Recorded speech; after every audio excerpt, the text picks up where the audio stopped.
Wired.com presents The Geek's Guide to the Galaxy. And here is your host, David Barr Kirtley. Hello, and welcome to episode 217 of Geek's Guide to the Galaxy. Our guest today is Kij Johnson. She's the author of the novels The Foxwoman and Fudoki, as well as the short story collection At the Mouth of the River of Bees. She's worked at Tor Books, Wizards of the Coast, Dark Horse Comics, and Microsoft, and is currently an assistant professor of creative writing at the University of Kansas. And we'll be speaking with her today about her novella The Dream-Quest of Vellitt Boe, a feminist take on H.P. Lovecraft. And now, here's our interview with Kij Johnson. All right, so we're here with Kij Johnson. Welcome to the show. Hi. Okay, and so your new book is called The Dream-Quest of Vellitt Boe. So what's that about? That's a complicated answer because there's the metafictional answer, which is that it's a sort of commentary on and response to H.P. Lovecraft's The Dream-Quest of Unknown Kadith, which is one of his better-known works. The other answer is that it's the story of a woman of a certain age who goes out on a quest, which makes her a very unusual character in the middle of a world, a strange and very bizarre world. Well, right. So for people who aren't that familiar with Lovecraft's dream cycle stories, you want to just say a little bit about the background of those? Sure. H.P. Lovecraft was writing a lot in the early 20th century. I don't remember the exact dates. And he wrote a series of stories called the Dreamlands stories. It's one of the things they're called. The idea is that there is a dreamland that certain master dreamers, all male, can get to. It's a world ruled by these whimsical sort of cosmological horrors and petty, immensely powered gods. The stories are usually very vividly imagined, and there are certain characters that turn up again and again. So Randolph Carter is one of his sort of basic characters who he frames the entire Dream Quest cycle around. And the Dream Quest of Unknown Kadith is Randolph Carter's primary story, which is he sees a mystical city when he is dreaming. He lives in Boston and he wants to get there, but when he goes to the Dreamlands and he's a master there, he finds the gods will not permit him to see it. And so he quests across the Dreamlands to get somebody who will let him go to this mystical city that he's seen. Right. My understanding is that Randolph Carter is sort of a self-insert for Lovecraft himself, who suffered from very vivid nightmares throughout his life. Yeah, that's my understanding as well. Randolph Carter turns up a number of times, and it also turns up in stories that are not exactly dreamland stories. There's one story which where I think it's the first time we meet him, where he's just the person who's essentially telling the cops about something horrible that's happened. But yeah, he seems like a very central character to Lovecraft. Right, and there's about 20 or so of these Dream Quest stories. How many of them did you reference or use in your book? Well, I read all of them many times. First off, because I'd read The Dream Quest of Unknown Kadith when I was a little girl, and it was the only one of the Lovecraft stories that didn't scare the absolute daylights out of me. So I kept reading it again and again, and it always disturbed me a little. It bothered me. And I couldn't have identified at that point why. But I read the other Dream Quest stories just in that childhood obsessive way that we track down everything that we think we might possibly like. And when I went back to start writing this, I reread all of the dream stories again and again. There was one poem that I was not able to track down. So there's one piece that I didn't actually get to read. And so what is it about these dream stories you think that appeals to you? The protean nature of the world, the way things shift, the way they were full of great wonders. And I grew up a little girl in Iowa, and we didn't have great wonders, really.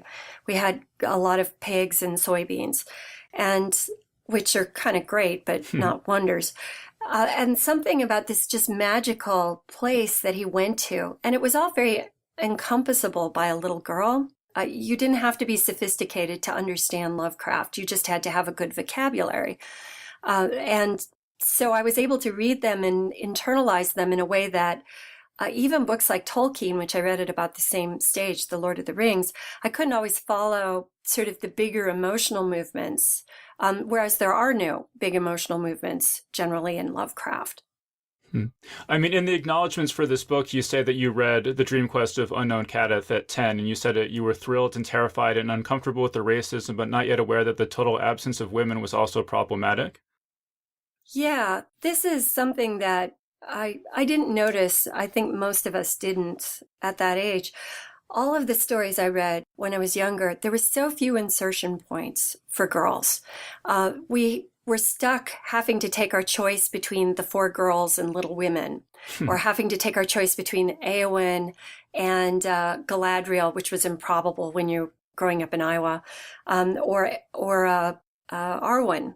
And it's interesting how they all have vowel names, but there really were never that many choices. And when I was a little girl reading science fiction and fantasy, I didn't have anything much. I would read all of them, even stories like Andre Norton, and it was always guys. And so I was as tomboyish as I could be, because that was the only way I could see being part of these worlds.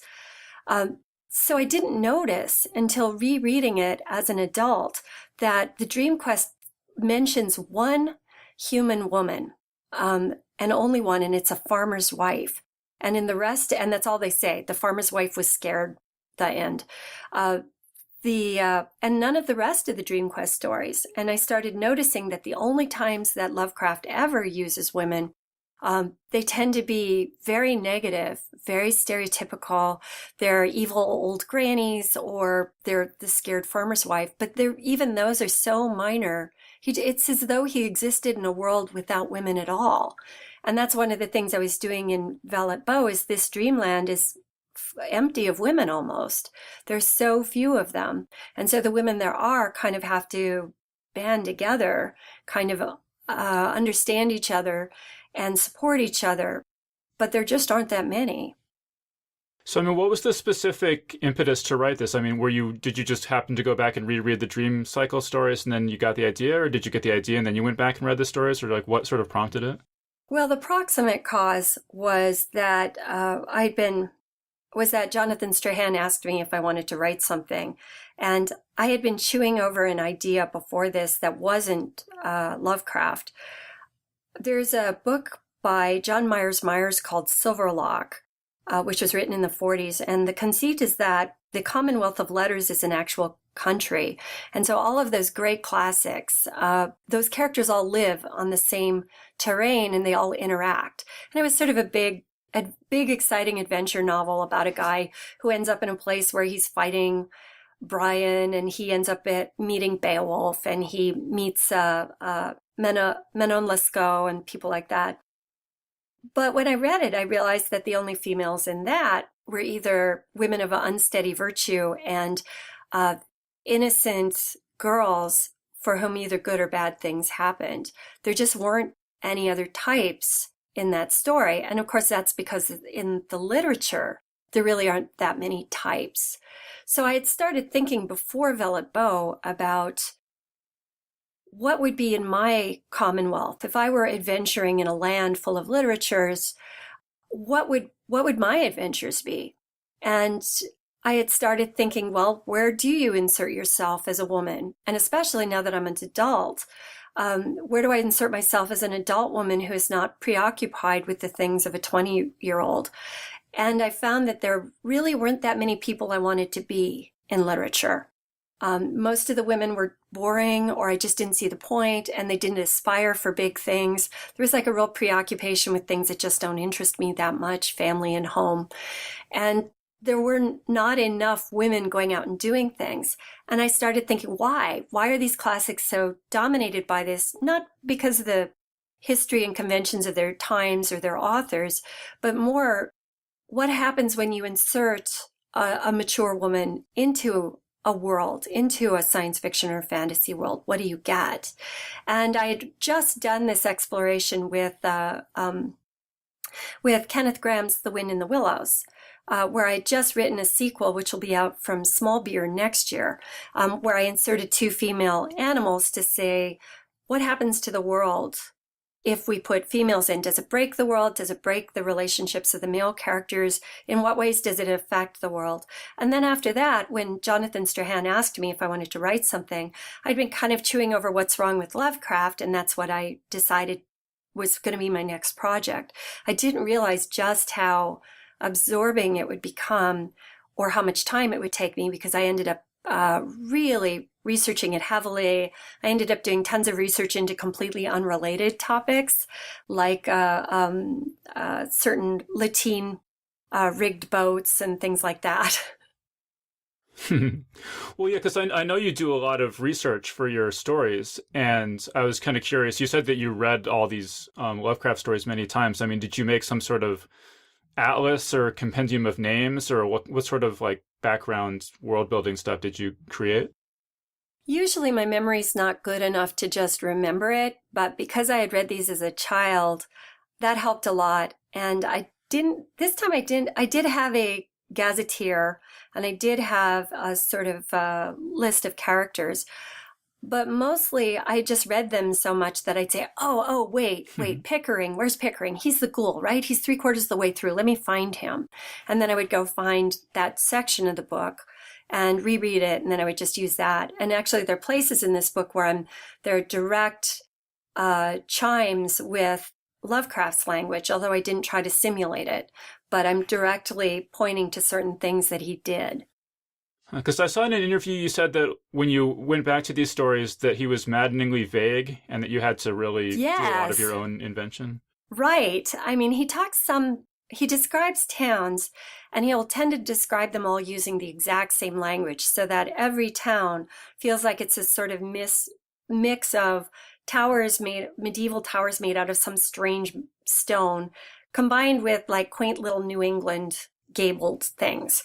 And that's really all the description he gives. He'll use a lot of Latinate, multisyllabic adjectives, but they tend to be charged adjectives. They tend to be charged with emotion, not with detail. So he'll talk about, Icarus. And Icarus, Ichor, the gooey stuff, right? But he doesn't really tell you what the ichor looks like or what it smells like, or is it, is it sticky to the fingers or is it slippery to the fingers? And that's just like one tiny detail. When he talks about geography, people go across pasture lands, but there's a lot of pasture lands in the world and they all look different. So when you say he's somewhat restricted by his geography, Lovecraft, I mean, that he's seeing his pastures, but I decided I might as well see other pastures. And so I made within everything he said, I made a lot of sort of tweaks. And when he didn't describe something, like he mentions a number of stars in the night sky, but he doesn't mention how many stars. His assumption, I assume, is that the night sky looks exactly like our night sky. But that's not written down. So I was able to play around with the sky and make it do different things than his sky does. Well, right. So in your book, the sky has exactly 97 stars in the sky. Mm-hmm. I was just curious, does that number have any significance, or where did that idea come from? It would be really funny to say yes, because then people would say, years after I'm gone, perhaps people would be trying to figure it out. Maybe she had 97 books about Lovecraft or something. But no, in fact, I picked it because I wanted it to be under 100.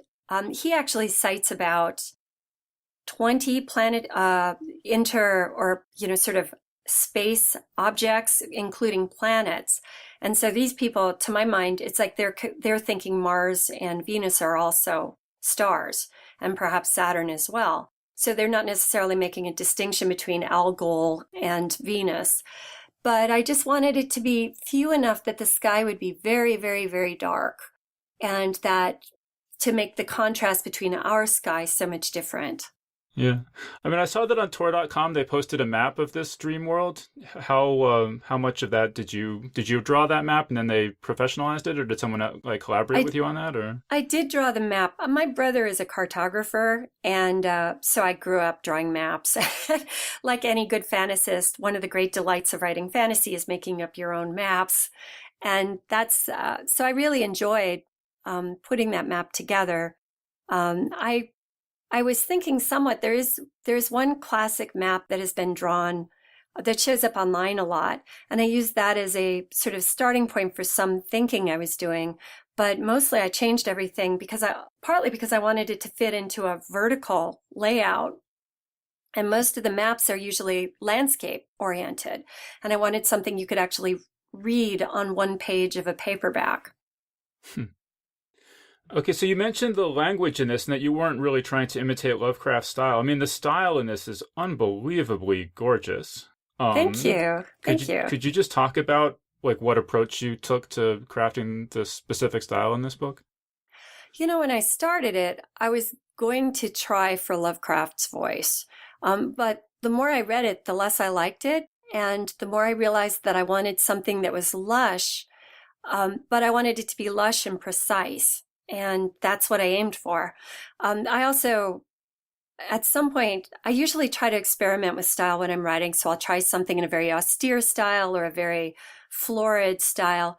But at some point during the early stages of drafting this, I realized I just wanted it to be my voice.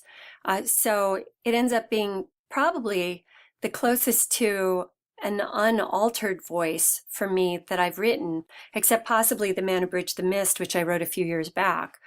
So I guess that's sort of my natural voice when I'm not trying other things. Because there were a lot of words in this that I did not know.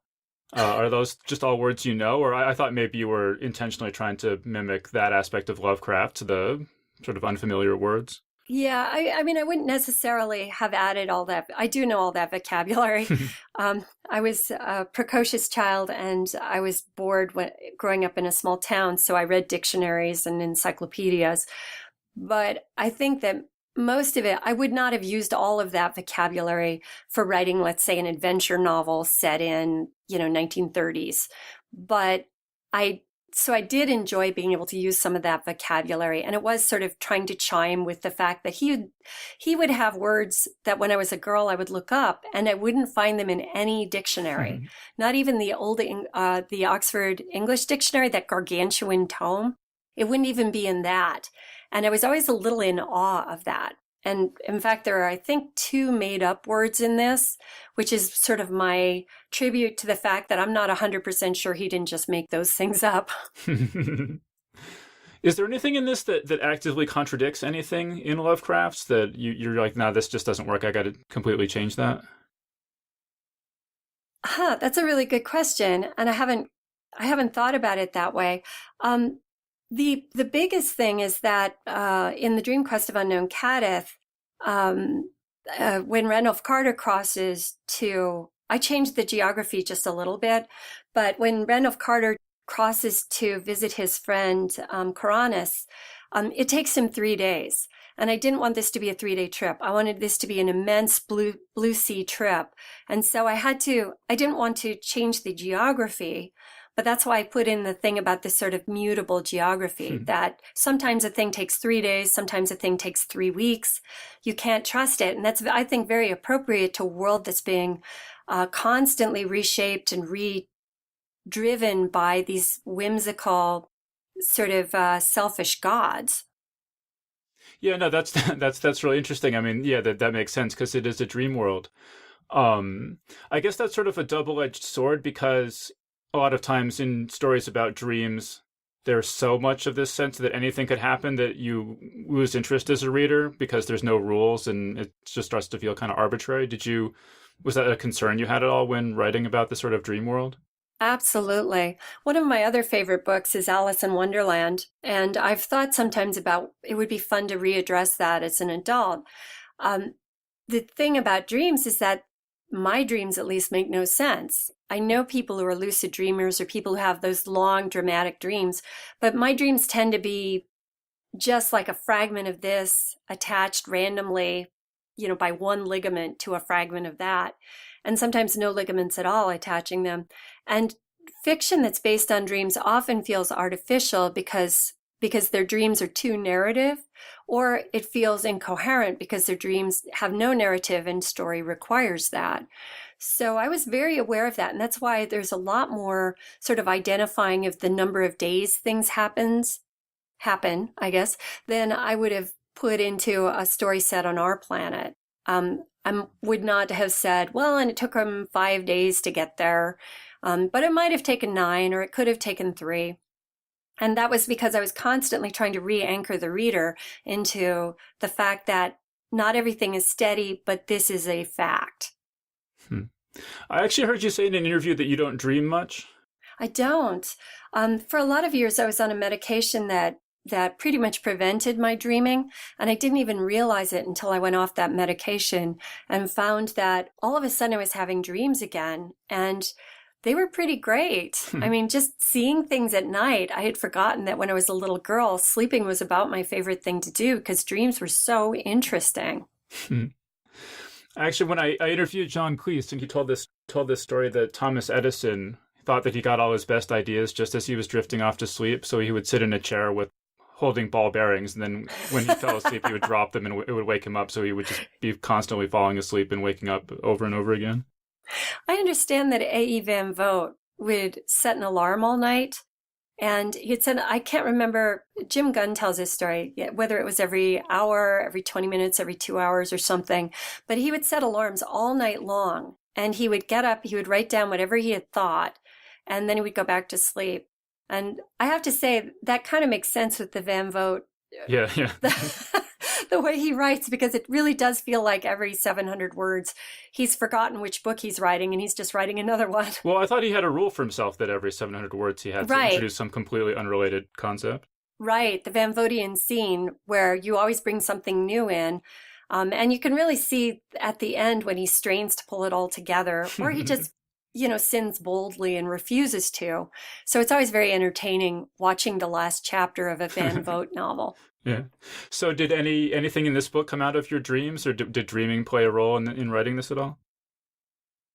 I think so. I think that the landscape in the very last parts, when she's in our plane, a lot of those landscapes, while they're real landscapes, at night, I think I have recollections of dreams where I would be like walking in yellow cornfields, and the sky would be very dark overhead. And I was very aware of that when I was writing this.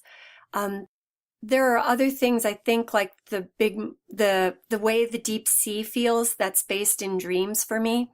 But it's at no point is there something that I'd say, well, when I was 16, I had this dream and it changed me forever. Although now that you mention it, I do remember dreaming about giant spiders biting my shoulders off. And surely if you can't fit that into a Lovecraft story, there is no place for it. So I should have put that in. Well, man, speaking of the deep sea, just the part where Vellitt is looking down into the ocean and sees the lights. Right. Man, yeah. that I just thought it was a stunning sequence in this story. Thank you. I was swept away by it as well. I had this sense of immense mass. And I mean, a lot of times it's hard to tell in places like plains and on the sea. I take a lot of cruises with my mother, and it's really hard to tell if something is small or far away. And you'll see a boat and it's like, it's either a very small fishing boat not too far away, or it's a cargo ship a very long distance away. And I cannot tell right away. We go to Alaska and the glaciers. You'll come up to them and either that glacier is 48 feet high or that glacier is 1.5 miles high. And there is nothing to give you a sense of scale unless there's a smaller boat in front of it. And even then you can't, because you don't know how big the boat is. And I was thinking about that, just the incomprehensibility of scale that happens when something is outside of our experience. Yeah. Okay, so we've talked a little bit about Vellitt, your protagonist. You want to just say a little bit more about her? I wanted to write one thing that always annoys me about older characters in television movies, and she's 55, so I'd say she's not older because I'm 56. So she's really the age of sense, I'd like to say. Yeah.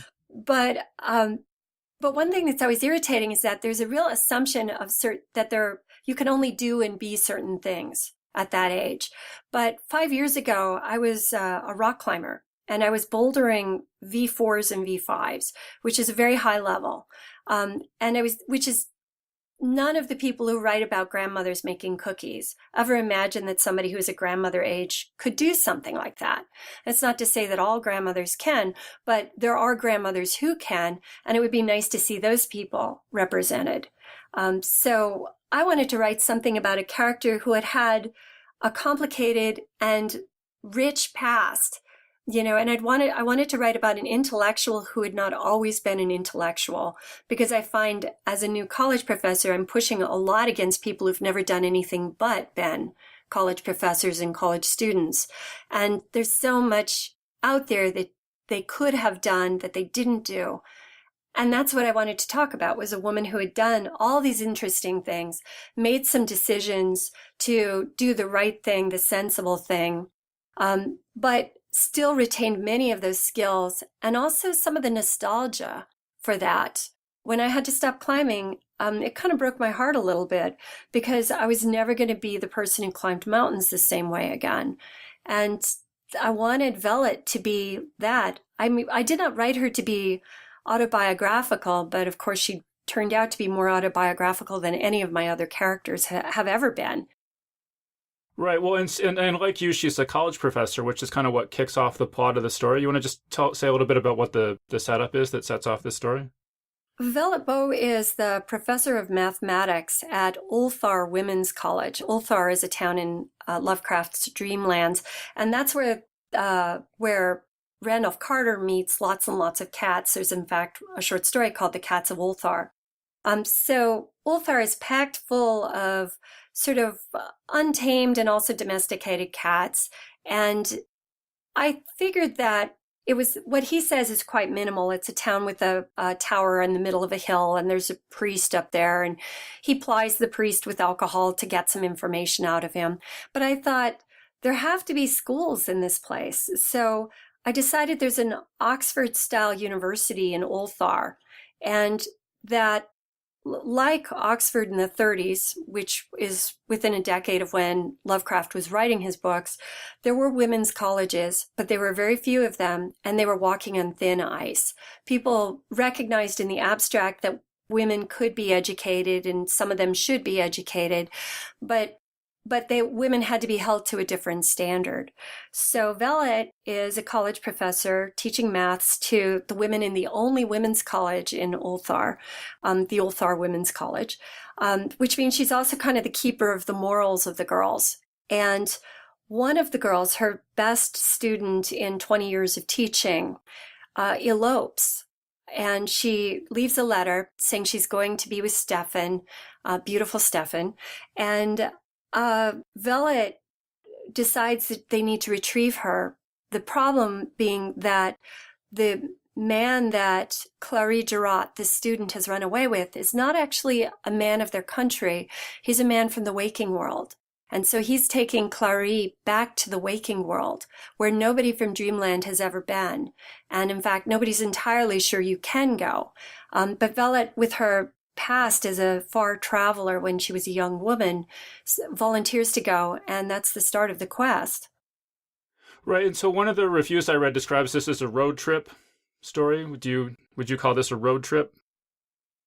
Every story that moves across space is a road trip. All road trip stories have picaresque elements because you have episodes based on geography or based on author's whim. That's one of the things I love about road trip stories.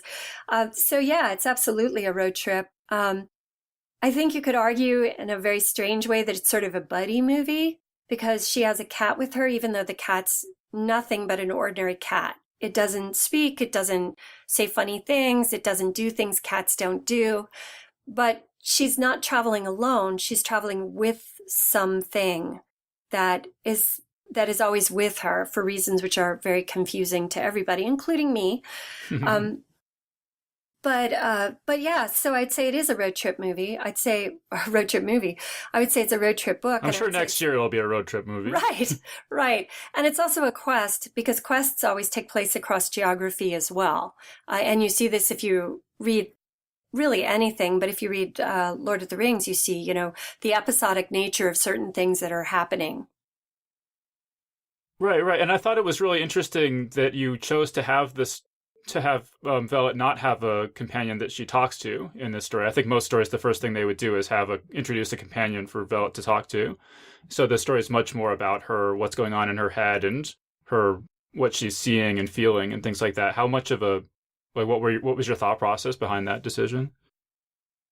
I've written a lot of stories about isolated characters moving through space where they encounter others and then they part ways. But when I'm teaching writing, as a joke, I used to say, everybody should put a dog in a story. Because a dog randomizes things. If you are a writer and you are marching your characters through a plot, it can feel like they're being marched through a plot. Here's a point, now we have to get to here.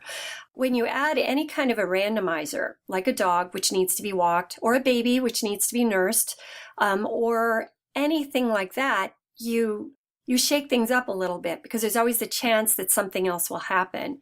And with this cat, it doesn't really do anything that cats don't do, but she does rarely talk to it, but it gives me a place where when she's looking up at the stars, something warm can curl up next to her, and that gives her something she can do besides just look at the stars. It gives me a sort of tactile, interactive, organic mover through the story. I mean, you mentioned earlier that in Lovecraft's stories, all the dreamers are men, and you carry that through into this, that there's almost this like cosmic sexism at right. work. Could you talk about that? Yeah, all the dreamers are men. All of the gods are men. All of the characters who are mentioned are men. Nothing. I don't know what people from the dreamland spring from except the minds of the dreamers. So my assumption is that is some of what's happening, but that also, they have their own lives. They have, Ulthar goes on even when there's no master dreamer there. Ulthar is still changing in its own slow way. It's behind the curve of our world. It's always behind us. Because, of course, in dreams, we tend to be nostalgic. You point backwards, not into the future in most dreams. So I really wanted to think about that. I mean, what does it mean to have a world where everything is male? I didn't realize until after I'd written it that these whimsical gods that change things all the time almost exactly map onto the way it would have been for women in the 30s, that they can shut down your college. They can, beat you to death and not get arrested for it. They can do all these terrible things. They can take your goods and leave you destitute. They can lie to you. All the different practical ways that men would rule women's lives. And it all is mapped into the dreamlands, where whimsical gods make things happen and everybody else has to just cope, has to work around, their bad days or their, need for rest or their petty rivalries. And there's a part in the book where Vellitt meets Randolph Carter and he tells her, women don't dream large dreams. It is all babies and housework, tiny dreams. Yeah. Because I think that's the way, certainly back in the 30s, but I would say not even now, there's a sense, I mean, sometimes I'll read critiques of or like reviews of women's novels, and it will feel like there's a sense that, well, this is kind of a big topic. This is a big story or a big novel. And this is something that it's changing all the time, and it's so much better than it was 20 years ago. But I feel as though this is the air that is changing, is that sense that, well, women want to stay home. I read a lot of like 1910s, 20s, and 30s magazines as research for something else I'm doing. And a lot of those, women, they didn't really have big dreams. If you read Little Women, it's like the woman who wants to be a novelist gives it all up to marry an older man and raise children. Amy's the only one who doesn't, and her fallback position is that if she doesn't, sorry to spoil Little Women for you people, but her fallback position, if she doesn't make it as an artist in Paris, is come home and marry a rich man. That's the world that it used to be, and that's the world that Vellitt lives in, and that's the world that Vellitt, in the end, is escaping from. Yeah. Well, and a big theme in this book, speaking of the ending, is that, well, maybe not to spoil it, but I mean, a big theme is what you mentioned, the gods are so capricious in this world. And I mean, Lovecraft is famous for kind of transitioning horror away from basically Christian notions of heaven and hell and damnation being what scares you to more atheistic notions of the vastness of the cosmos and human insignificance is what's scary. Right, yeah. The cold cosmological horror of deep space. Yeah. I mean, so was that something you were thinking of when you created with this theme of the evil gods and they're capricious, like the universe is capricious? Yeah, definitely. And yet petty, because by the end, I mean, a world without gods has its problems, but a world without gods also does not have the moon being pulled this way and that by, whim. And so the rules apply. There are rules in a world that is not dominated by whimsical gods.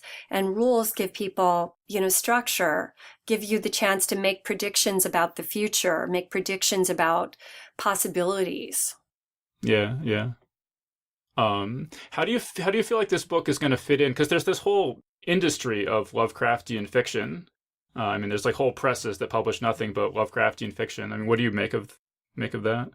That's always been the case. I mean, because Arkham House, was always doing that, and August Derleth, I think he was doing it. I don't know if you remember. Yeah, yeah. But certainly a lot of people were playing around with Lovecraftian horror or Lovecraft, pastiches and tributes and sequels and things like that.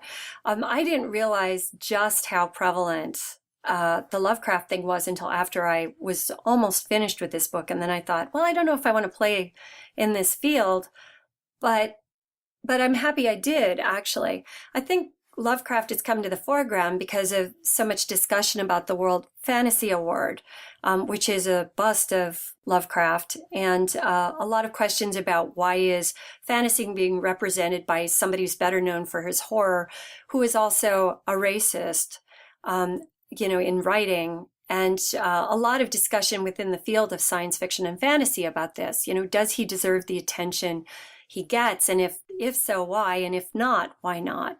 So right now, I think that a lot of people are pointing back to Lovecraft and saying, I loved him, but now I see the reasons why I was always uncomfortable. Or I love him and I feel like it merits a second look. And I think a lot of people are that's what they're doing. I'm seeing so many different approaches now to readdressing Lovecraft. I mean, I'm sure it'll go away. It's a trend, and 5 years from now, we'll be done with Lovecraft and we'll be on to, I hope, something like Shirley Jackson or something like that. But in the meantime, there was so much going on with Lovecraft that can be explored, can be countered, or you can reply to Lovecraft in so many ways. Right. Well, I don't know if you've seen, like, there's an anthology called She Walks in Shadows, which is all explicitly feminist Lovecraftian fiction. I've seen it. I've heard of it, but I made a decision not to read anybody else's Lovecraft while I was working on mine.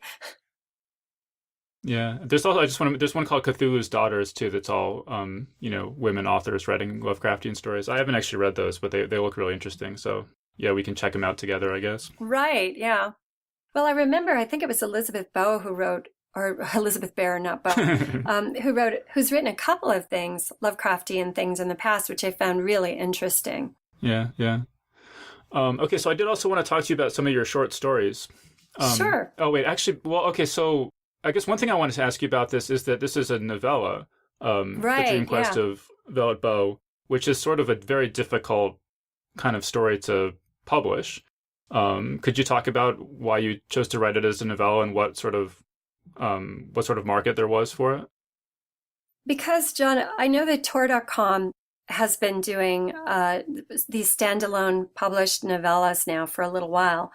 I might very well have written a novella anyway, but knowing that I could be a novella was really nice.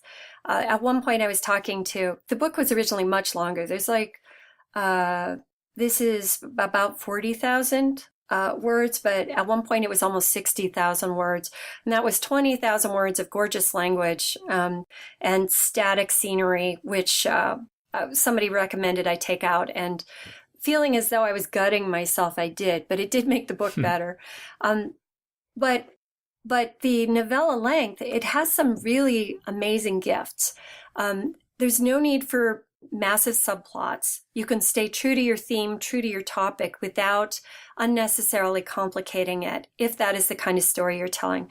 I do feel it's almost perfect length for quest stories because it doesn't get so long that you start to see churn and repetition.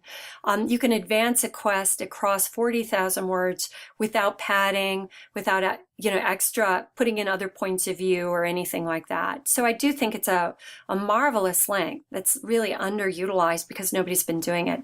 PS Publishing also publishes standalone novellas. PS is in the UK, I believe. There are a couple of people who've experimented with it.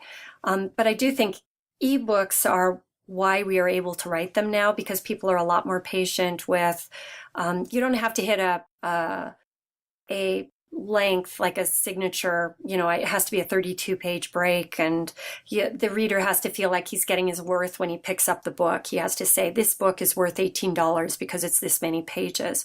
So I think things have changed a lot and I think there's going to be more room for novelettes even and novellas. Yeah, I mean, I'm really excited about this because I really feel like, back in the 60s and 70s, most science fiction novels were 60,000 words. Right, and, right. Novels have basically gotten to be twice as long these days, almost entirely, as I understand it, for economic reasons rather than artistic ones. Yeah. And so, people haven't learned to read any faster than they ever did. So right. Yeah, exactly. There were a lot of reasons why books had to be long or they had to be short stories and that novellas, when I worked at Tor, which was 25 years ago, we didn't publish novellas unless they were Michener because a novella was just, nobody wanted to buy it because it didn't seem like they were getting enough value for their dollar. Now we read ebooks and the value for dollar isn't defined on the number of pages so much as it is how long it takes you to get through it and whether you like it. But yeah, it's wonderful now that we can write this length. It was a perfect length for science fiction and for fantasy. And so much fantasy and science fiction feels unnecessarily labored. I know a lot of people talk about how science fiction is hard to read. It's less accessible than it used to be. And there are content reasons, but I think also just the format reason that a 60,000 word book is just easier. Yeah, whenever I talk to any of my friends who aren't involved in writing and publishing, they always say, I don't really read much anymore. And I ask them why, and they always say, well, I got such and such book and I made it halfway through it and I just didn't have time to keep reading it. And I'm not going to buy any more books if I didn't even finish that one. And yeah, exactly. Whereas they'd be done with it if it was Mission of Gravity. Yeah. But yeah, so I did say, so I want to talk to you about some of your actual short stories though. And so, one of my favorite stories of yours is Spar. Like, we can't talk to you without mentioning Spar, right? So you also can't recite any of Spar. Well, no, see, I just added a explicit content warning to this podcast. Sweet. So we're all set. Oh, good. That's good. Spar was really, I'm not sure what you want to ask about it, but Spar was a really interesting story for me to write because it was the first time I ever wrote a story that I just said, fuck it. I don't care what people think of me or my story. This is the story it has to be. And I was really uncomfortable writing it. I showed it to one person. I was like, I don't even know what I'm doing here. I had trouble rewriting it. I couldn't read the whole thing in a row. I had to read like the individual sections piece by piece and craft each one and then go read another one out of order, which since the story is told out of order, it actually works really well. I wasn't able to read the whole thing until after it had been bought by Clarkesworld. And then because by that time it had been read by enough other people that I was like, okay, now I'm seeing it through other eyes instead of through my own eyes. And now I can judge it with different standards. So it was a very difficult story for me to write, even though the words were not hard, since it's only about 12 words in the whole thing. But it was a very ambitious story for me. And it kind of changed everything for me because then I realized that I was better off writing, sinning boldly, better off writing the hard stuff that satisfied me, even if people didn't like it, than trying to write something that was maybe more conformable. Well, right. And for people who haven't read it, could you just say a little bit about what the premise is? Well, I could just read you the first sentence of it. Okay. That's always a good start. Once I find it. I have the book right here because I thought if we were going to talk about my fiction, it would be good. Spar is page 199. I see they buried it towards the end of the book so the people who never finish a book, they wouldn't get to it. The first sentence Well, they should just put it first, just to, like to throw down the gauntlet, If you can't make it through this, you're not even worthy to read the rest of this book. You don't even get to read the rest. The first sentence is, in the tiny lifeboat, she and the alien fuck endlessly, relentlessly. That sets the tone for the whole thing. The story is about, insofar as there is a story, it's about what happens in a lifeboat when you have two spaceships that have collided and the only survivors are this sort of weird cilia tentacled thing and this human whose point of view we're in, and her attempts to establish communication or not, and there's lots of sexual activity which may or may not be communication, and she has no idea. And it was actually not at all about a deep space ship collision, but that was the metaphor I was using, and it was a very powerful metaphor, I found. It was a powerful imagery, but it was also just a super powerful metaphor. It said everything I wanted it to do. Every piece of discomfort about what relationships are like, I was able to put into it. Right, but I've heard you say that there was a great deal of variability in people's interpretations of the story. Yeah, to my mind, it seems very obvious, but a lot of people, feedback has ranged from this is just tentacle porn, plain and simple, to this is all about a marriage gone wrong. And other interpretations, either people have had thought of alternate endings, ways they wanted it to end that were different. But a lot of people have seen different things in it. A lot of people have seen different people being, some people will think she's the aggressor. Some people will think it's the alien that's the aggressor. This one doesn't get as much variability as Ponies does, but it does get very strong reactions. Well, okay, I want to get to Ponies next, but first I want to ask, so you mentioned that you had a great deal of apprehension about showing the story to anyone. Has it turned out that your fears were overblown, or was it about what you thought it was going to be? My fears were pretty overblown, but I also was very nice. Neil Clark insulated me from because there was a certain amount of sort of slagging that went on in the comments. And if it was just personal abuse, he just cut it. He just deleted it from the comments, which was fantastic. If it was critiques of the story, he left it. And that was fine. I'm always very comfortable with people's critiques of a story. That's everybody. Once it is out of my hands, it is not my story anymore. And that's part of why it's hard for me not to keep fiddling, because I keep wanting to address something. But it's not my story. And if somebody wants to read it and read it as a lighthearted sex comedy, I'm not the person who can tell them no. And that's sort of the situation I found myself in with that. But every so often, somebody writes me and either says it's brilliant or says it's a really messed up story, both of which are true. Things can be both good and bad. And I'm okay with that. And pretty much that's what they say about all my stories now, one way or another. So I'm okay with that too. Yeah. I mean, do you remember at this point what the initial spark for that story was? Like what the first image or character or mood or something was? Yeah, actually. The first sentence was the one I just read. But the first inspiration was I'd been working on this long intellectual novel that I eventually shelved. And at some point I said to somebody, I am just so damn tired of writing this book. I want to write something that is about two people in a lifeboat fucking, because that's simple, right? That'll be easy. And then transmuted in conversation to, okay, human and an alien on a lifeboat fucking, but then I couldn't figure out how to get an alien into a lifeboat on the Pacific Ocean. So then I thought, well, what about space? And then that first line came in, and it stopped being funny. It started to be deadly serious, and it all gelled around that first, because once you've got a first sentence like that, I mean, you have to pay off.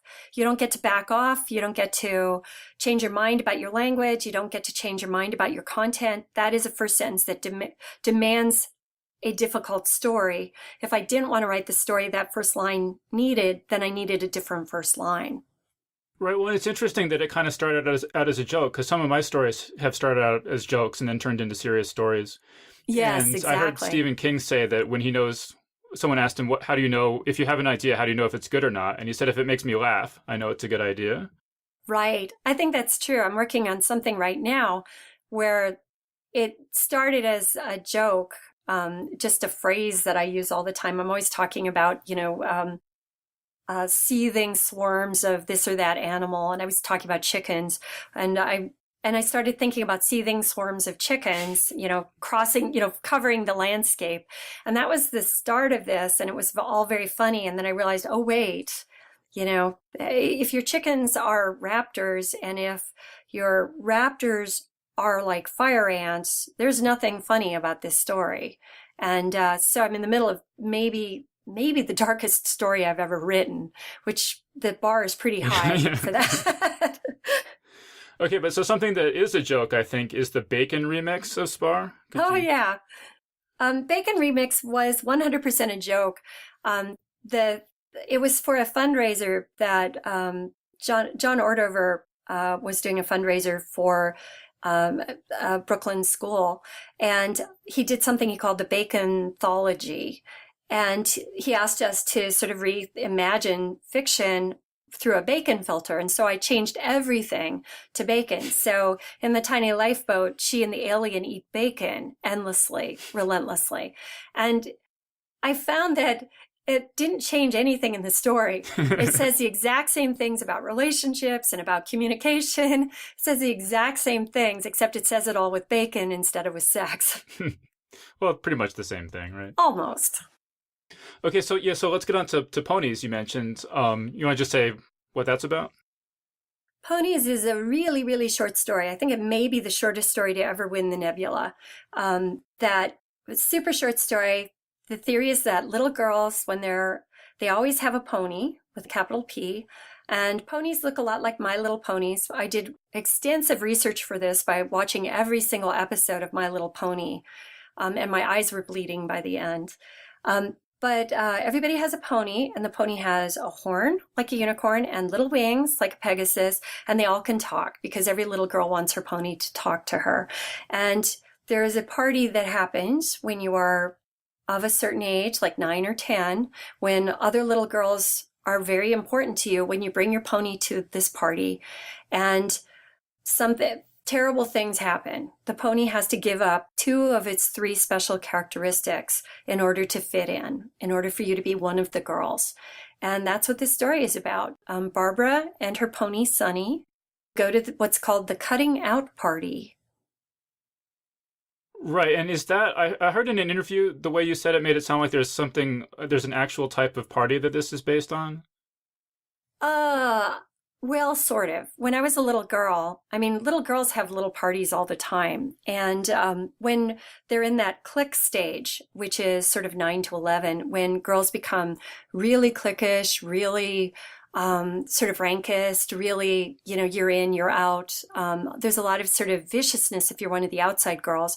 And those parties, like birthday parties and Halloween parties and, pool parties and all those things, who is invited and who's not is very political. So that's what I was thinking of when I wrote this, was being a little girl and having all the other little girls be invited to a birthday party and me and one other not. And that, so yeah, they don't really have parties where they cut pieces off horses or anything. I'm just here to say. Not that I know of, anyway. Well, so what were your impressions when you watched every single episode of My Little Pony? I watched there at that point, Friendship is Magic was just starting. So for you pony lovers out there, that dates that when I was writing that. But I watched some of the old stuff and then I watched some of the new stuff. And the new stuff was working really, really hard to step away from the it was Friendship is Magic. It's about, we all stand up for each other. We all have each other's backs. If one of us feels insecure, we all try to band together to help her feel better and stuff like that. My feeling about that was that that's a lovely conceit. And if that changed the way that little girls interacted, that would be fantastic, but that's not likely. So I read it, or I watched them, and I thought, this is so improbable that this is just Fantasyland. This doesn't help anybody except by showing you a fantasy world where things might be better. Have you followed the brony phenomenon at all? I have. In fact, I wrote an introduction to a brony anthology that was done by Kazka Press in Seattle a few years back. I think it's really interesting. I think it's entertaining. I love when people cross into other fandoms in unexpected ways. And I think that the brony thing, when it first started, was absolutely that. I think that, I'm all in favor of people exploring other people's fandoms. Well, because I sort of found out about it because I just watch lots and lots of documentaries. And there was a documentary about bronies that I just watched because I watch every documentary. And I thought it was really interesting because they were making the point that, the entertainment that appeals to young boys, like Transformers, we just take it for granted that this should be made into $100 million movies that everyone should watch. But where's the ponies? But if it's something that appeals to little girls, there's just this huge amount of hostility to people being into it, and how deeply embedded the sexist assumptions are there. Right, and I think that the Gem movie actually is an interesting example of that, because Gem, not the favorite IP of little girls, but it's the IP that adult men look at and think should be the favorite IP of little girls. So adult men looked at Gem and said, what do little girls want to be? They want to be rock stars. Let's do a movie about little girls being rock stars. Not understanding that sort of the things that are happening that are not what they're expecting. So ponies, goodness knows, all of those ponies have very conventional gender roles. None of those ponies is, wants to be a plumber. None of those ponies is interested in rebuilding old cars. The ponies are all doing what girls are expected to do, but they are trying to do them at the very highest level.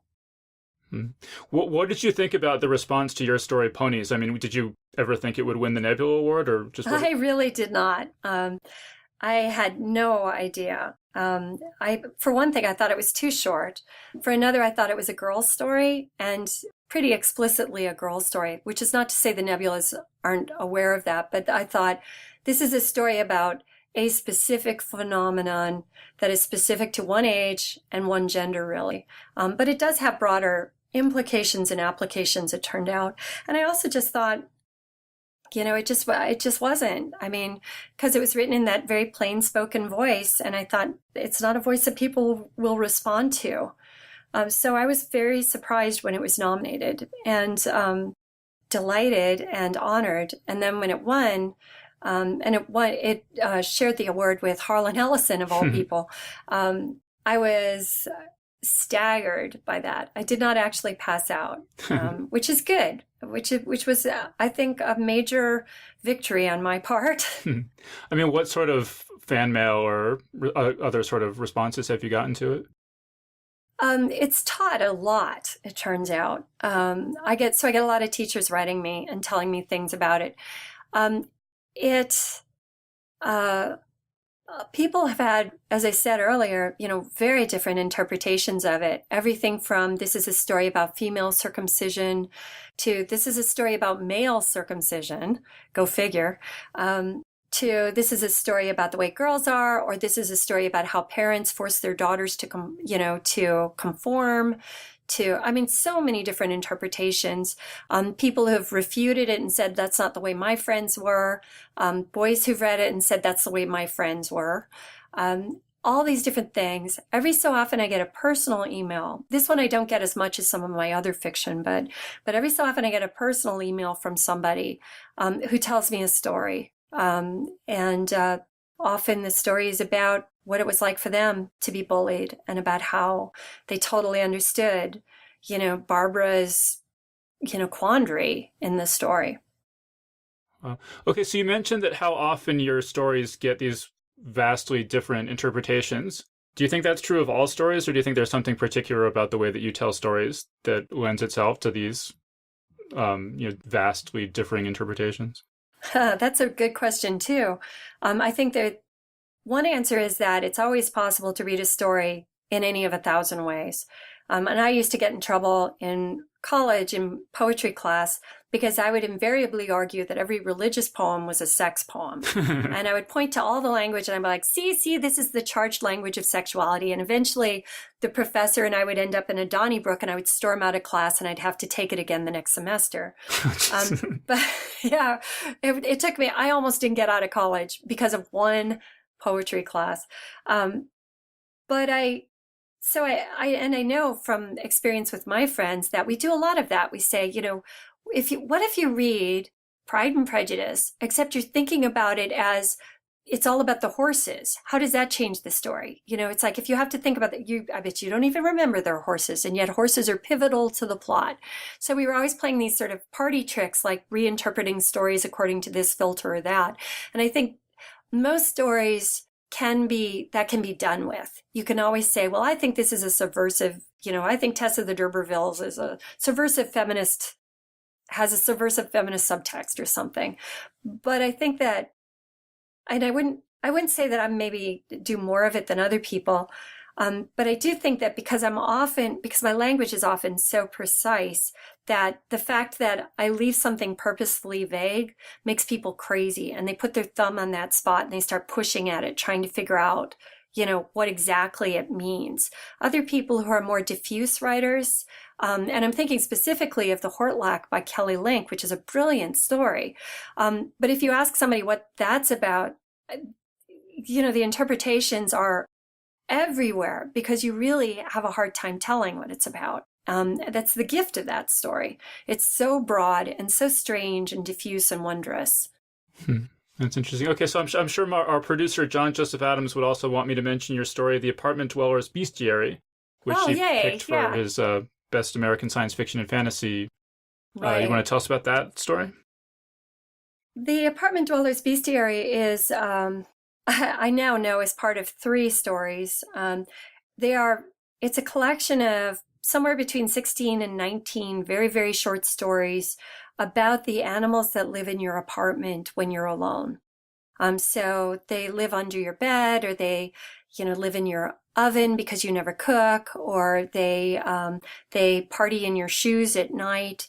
And all the little animals they're the company that fills the empty space of an apartment. There are 2, I'm working right after the story I'm finishing right now. There are 2 other apartment dwellers, compendia, which are going to be different stages of adulthood. But the 3 of them together will be about a 10,000 word super random thing. So the Bestiary I wrote, and I originally wrote it because I wanted it to be a chapbook with illustrations. But I have a full-time job, plus I do a lot of stuff for the Center for the Study of Science Fiction. And I just didn't have time to organize illustrators or anything like that. So if any illustrators are listening to this, they are certainly welcome to write to me. I mean, to what extent would you say those little sketches are autobiographical? Do you have a lot of experience living by yourself in apartments? Yeah, I have. I wrote all of them when I was living in my beautiful apartment, the apartment I just moved out of, which was a 3rd floor in a 1910s apartment building. And there was a crawl space above, between the roof and the ceiling, and squirrels lived in there. So and birds lived in the bathroom vents, and spiders lived in the ceiling. And at any given time, I'd be reading or sleeping or looking at the window, and I'd hear scuttering noises that weren't mine, and they weren't my cats. And I would think those are the beasts, you never live alone. you're always surrounded by the other things that share your space. And so that was the inspiration for it. But yeah, I had at that point lived alone for almost a decade. And I'd gotten really used to sort of the weird noises and the sudden discoveries. Obviously a mouse has been living in my oven kind of discoveries. Memo to self, use oven more often. Well, in New York, you have to use it for storage, right? Your oven. Right. Well, that's what I always thought. That's where you put the pots. It's where you put baked goods if you don't want animals to get to them. Well, because I thought the story also, in addition to like squirrels and things, I thought it also reminds me a lot about cats and dogs and the way people get attached to them or use them as status symbols or things like that. Right. Or as substitutes for company. There's one called the Orco where if you fall asleep with a book in bed and you take your glasses off and then the Orco is there and you reach across, it's almost like all the pieces of someone, I say in the story. So all the ways that they substitute for, company, or the ways that they console you for the lack of company or reward you for the lack of company. Yeah. Okay, so you mentioned the Center for the Study of Science Fiction, which is actually, I first met you at that back in 2003. Right, yeah. Took a science fiction writing class there. I was just curious what's new with the Center for the Study of Science Fiction. Well, we are in the middle of 4 new initiatives, which 3 of which I can't talk about, curse it.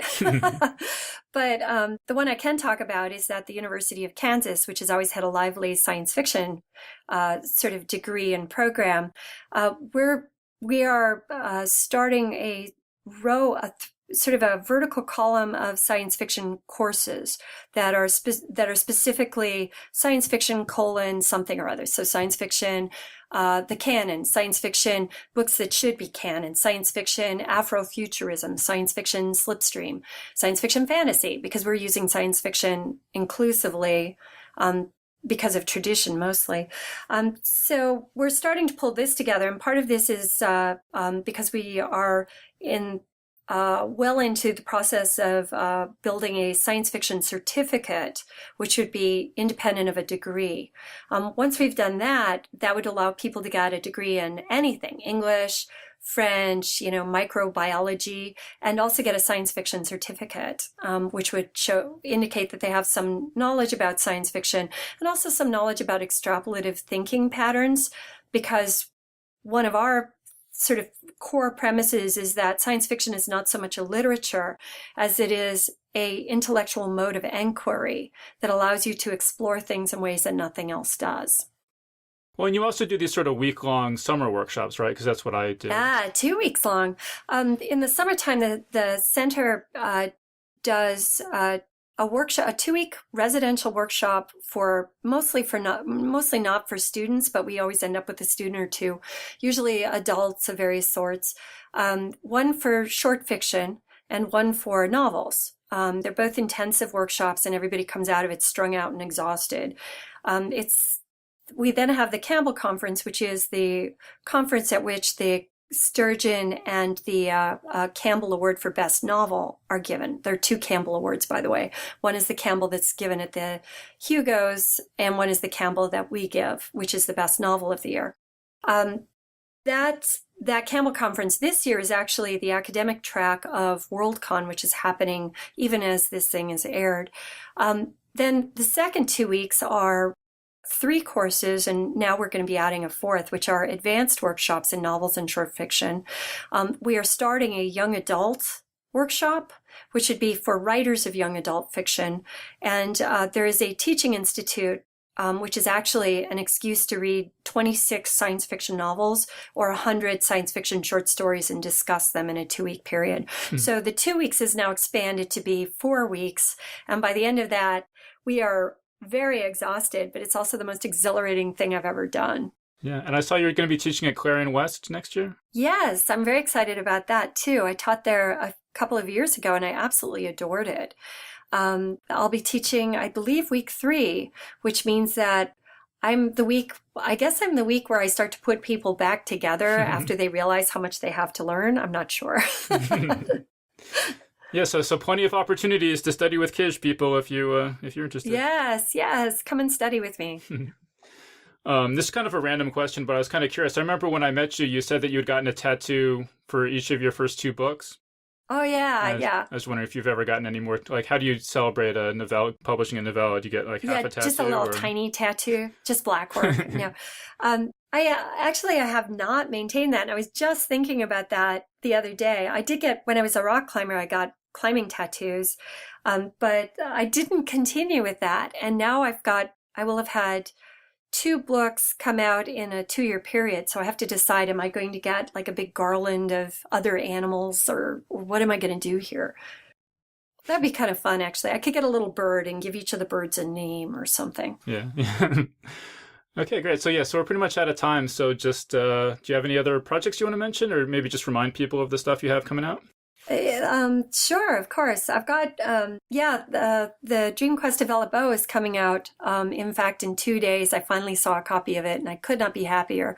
You can't see that I'm clutching it to myself. Yeah, they did a wonderful job with it. I have a French edition of The Man Who Bridged the Mist coming out in 2 months through Bestiary, I believe, which I'm very excited for because French is one of the few languages I can read, so I can actually pretend that I'm reading somebody else's book. And then next year, I'm really excited that The Riverbank, which is my sort of retake on Wind in the Willows, is coming out from Small Beer. That'll be next summer. In the meantime, I expect I'll have a bunch of short fiction coming out because that's what I'm concentrating on right now. All right, great. And so everyone go check out The Dream-Quest of Vellitt Boe. The author is Kij Johnson. And so, Kij, thank you so much for joining us. Thank you so much, David. And that was our interview. So big thanks again to Kij Johnson for joining us on the show. Big thanks as well to Stefan Bushman, who just signed up this week to support us on Patreon. Geek's Guide to the Galaxy is made possible thanks to support from listeners like you. So if you enjoy the show and want it to continue, please sign up to give us $1 or $2 per episode over at patreon.com/geeks. And if you'd rather make a one-time or fixed monthly contribution, you can do that via PayPal over at geeksguideshow.com/crowdfunding. So big thanks again to everyone who's contributed. We really appreciate it. All right, so that was our show. So thanks everyone for listening, and we'll see you next time. The Geek's Guide to the Galaxy is a production of Wired.com. For more information about the show, visit geeksguideshow.com. To learn more about your host, visit davidbarkirtley.com. Music and voiceover produced by yours truly, Jack Kincaid. If you enjoyed this program, tell your friends. If you didn't enjoy it, tell no one. Thank you for listening.